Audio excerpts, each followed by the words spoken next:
Welcome to Get Inspired with Real Talk, brought to you by GetInspiredSWFL at Southwest Florida. This episode is hosted by myself, Shay Penry, along with Nancy Scotney. And the topics that came up on the wheel for discussion was motivation and dealing with difficult people. All right, here we go. About to spin. See what we get. Are you excited? Yes, it's going to be good. Yeah. Here we go.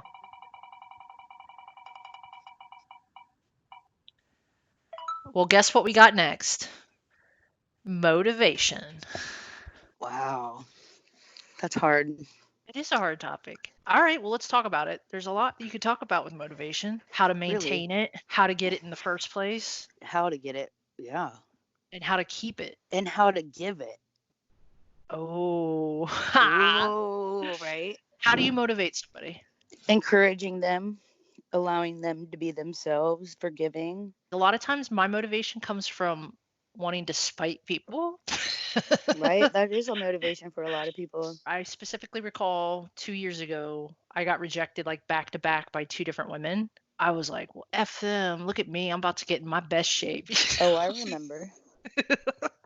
And I did. I mean, it motivated me and it kept me motivated. It didn't, long term, it didn't. Like, I think for like 3 or 4 months, I was hardcore motivated and I dropped 20 pounds, which was great. But despite, it's not a long-term sustainable model. Well, you don't want to be in that state of mind for an extended period of time. It's not healthy. I mean, it's part of the grieving process, but hopefully no one stays stuck in that too long.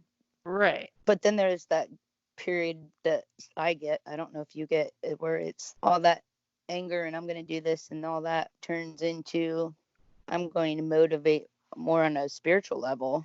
I think it could potentially lead into that. If you start the train moving forward and you're starting to do healthy things for you, even if it's for the wrong reasons initially, it turns me into that person, though. It could bring about a positive mindset to do it in a positive way, potentially. Right.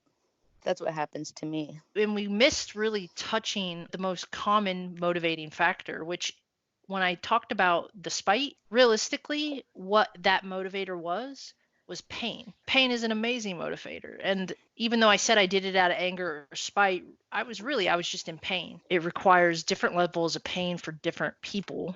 Oh, right. To become motivated. Like, I don't need a lot of pain to become motivated. Whereas I think there are other people that they need to lose their house, their relationship, their job. They need in the hospital before they have enough pain to be willing to look at their. And some people never do. Yeah. You see, a lot of us die because we can't. I'm very grateful for the fact that I can withstand very, very little pain. I'm a baby. Motivation is all about your individuality and what's going to work for you.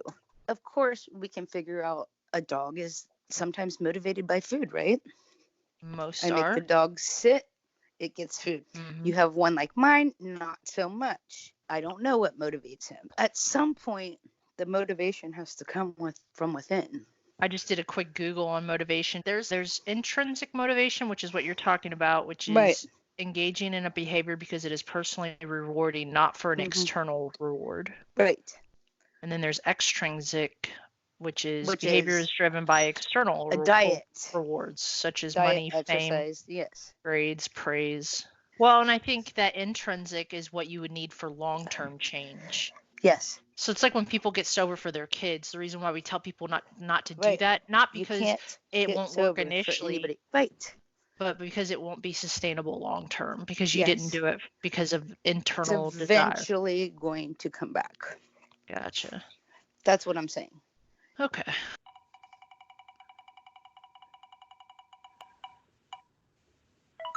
Dealing with difficult people.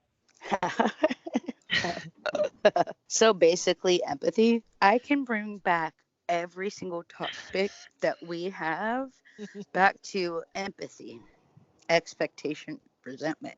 But empathy is like the main thing. You're right. It does tie back to empathy and compassion, because you have to be able to deal with that person in an open and curious state of mind and not try to assume that you know what their intentions are, because that's my problem. Is usually when I'm dealing with somebody difficult, I automatically become defensive. I feel like I know where they're going with why they're saying the things they're saying, and I don't really know anything. I just and I'm not going in it with it like, okay, What are they maybe saying? Where are they coming from? Difficult is different for everybody too. To some people is not difficult for others. So you have to really understand your own self. It comes back to empathy for self. Difficult people in my head could really easily just be the same as like annoying people. Let's say you give somebody something to read during the meeting who has zero reading skills and it takes them 10 minutes to read something. You want to have an intellectual conversation? I'm just wanting them to get through the reading so that we can move on with the meeting.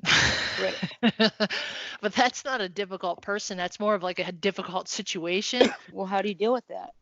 I become mindful. Eckhart Tolle talks about not making an enemy of the moment. If I can become mindful and just appreciate the moment for what it is, there's never really anything wrong with the moment. It's just what I interpret that moment to be is up to me. You would probably try to deal with it by having empathy for the person. I cannot have empathy for that other person if I'm annoyed, and I get annoyed easily by certain people talking or behaviors or whatever. And for me, it's not having empathy for them because I can't. I'm so irritated, but giving myself empathy for being annoyed. Why is this so annoying? What is it affecting me? What needs is it not meeting? Okay, what can I fix here? And bringing myself back to where they're not a problem or the issue's over. If I can't give somebody else empathy, it's because I don't have it for myself. It's really hard to say, I'm going to be mindful. I don't know. I find it a lot easier to do that than to do everything you just said because my Right. brain just doesn't work that way. It sounds exhausting to sit there and have to try to dissect why am I annoyed and what do I But for need? me, it happens in 30 seconds because I've practiced it for so long. It used to be really hard. It took up my whole day. I was in these classes and I remember going there and say, I feel exhausted. I feel like I can't talk to anybody. I can't have any relationships. Everything I'm thinking is wrong. For me, it's a habit now. Why are you irritated? What do you need? Sometimes I just need to get up and leave, and that's okay. And just say, you were irritated. It's not them, it's you. And not add to the problem, but removing myself from the situation. I don't think I ever sat down and tried to figure out why I was annoyed. I just figure sometimes you just get annoyed by shit. Why does it matter to figure it out? Like, why? Because it stops Because the process. For me, I can do that with just being mindful. I don't have to do. Right. Well, how do you get mindful is what I'm saying. There's steps to be mindful, right? Use my senses. Okay. So that's how you get to the same thing. And for me, that's the same thing. Okay. Using my senses, right? Sometimes difficult in my mind is when I have expectations for that interaction with that person. Right. And if my expectations not met, then I label that person as being difficult. Obviously, we have expectations of conversation with different people on any given level. It's as simple as this. Some days I go in the grocery store, I'm everybody's best friend. I am a jokester. I will talk to the cashier, encourage the little kid. I'll help the mom. I'm just the best at, and I have so much fun and I'm happy. There's other days. First of all, if I can get out of going to the store, I will.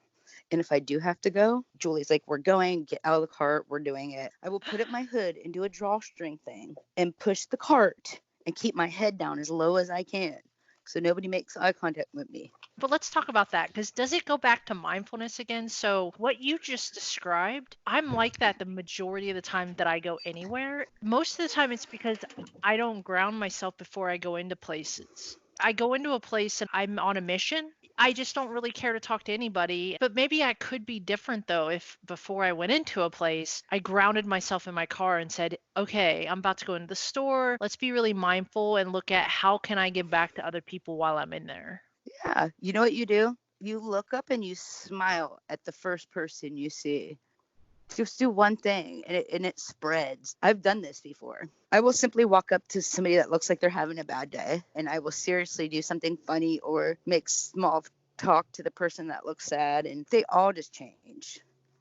It's so hard for me though. For me, that's my norm. But when I'm not feeling good, and a lot of times that's where I'm at right now, I can't do that. I can't do that most of the time. I'm afraid to do that because what if that person looks at me weird if I say something to them or... Well, I always make a joke out of it. It's embarrassing, but then you'd be like, okay, never mind today. Or you just say, oh, I'm just kidding. Sorry. Even though you're embarrassed, you turn red and you just move on. And it is so hard. But once you get through that, you will see that 99.9% of people. And you can tell the moment you look in their eye. The ones that return it really quick and they look that extra look, give them a smile. I wrote about this in one of my journals the other day. I don't even like to look at people when they drive by me and I'm walking the dogs.